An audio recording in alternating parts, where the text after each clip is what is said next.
Bana, ujambo na karibu sana mtazamaji Bongo Super Media.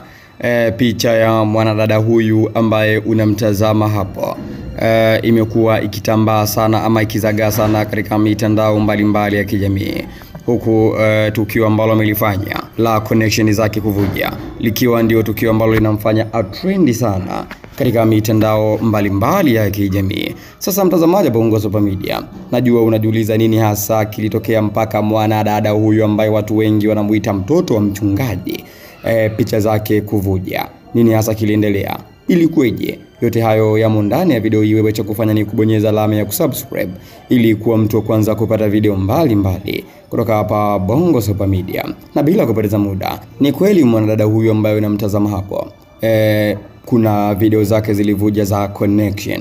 Sasa basi mwanadada huyu jina lake kamili naitwa Rosilande Belloni. Huyu ni mtayarishaji wa maudhui ya dijitali kutoka katika nchi ya Haiti na ni mwimbaji wa nyimbo za Injili ambaye amepata kuzingatiwa sana kwenye mitandao mbalimbali ya kijamii kama vile Facebook, TikTok na YouTube. Kwa maana huyu ni moja ya mwanainjili, unaweza kusema hivyo, ama mwimbaji wa nyimbo za Injili ambaye anafanya vizuri sana. Yaani watu TikTok wanapenda klipu zake, Facebook wanapenda klipu zake, pia hata YouTube ambapo anaweka nyimbo zake watu wengi wanazipenda. Hivyo kwa haraka tumeweza kumuona kwamba huyu ni mtu ambaye anafanya kazi ya Mungu.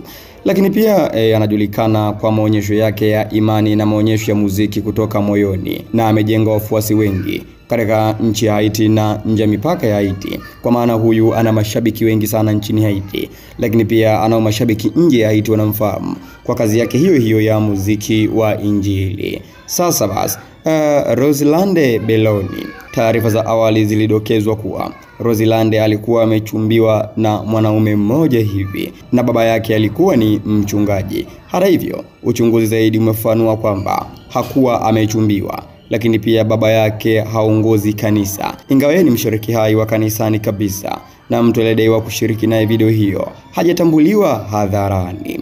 Kwa maana mpaka hapa mtazamaji Bongo Super Media tumegundua kwamba huyu kumbe sio mtoto wa mchungaji, kwa maana baba yake ni muumini tu wa kawaida, ni raia tu wa kawaida, hana cheo chochote kanisani. Lakini pia tumegundua kwamba kulikuwa na taarifa ya kwamba amechumbiwa na huyu mwanaume ambaye ameonekana naye katika hiyo connection, lakini ukweli ni kwamba kumbe hata hawajachumbiana.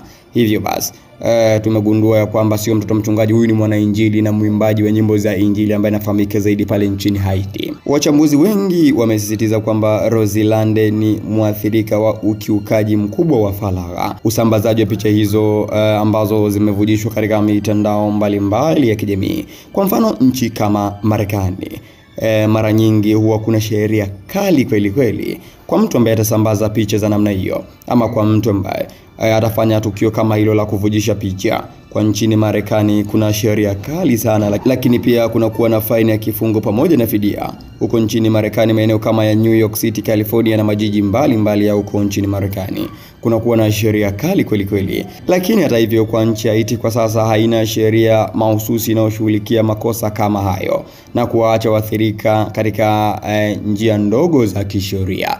Kwa maana hapa mtazamaji wa Bongo Super Media, wakati mgumu ambao unapitia binti huyu kwa sasa ni wakati ambao hata ukienda kisheria zaidi katika nchi yake masuala haya kisheria hayatambuliki zaidi, kwa maana katika nchi ya Haiti. Hivyo binti huyu yupo katika wakati mgumu. Pengine anaweza kawa anajua mtu ambaye alivujisha hizo connection, lakini sasa anawezaje kushughulika naye kisheria?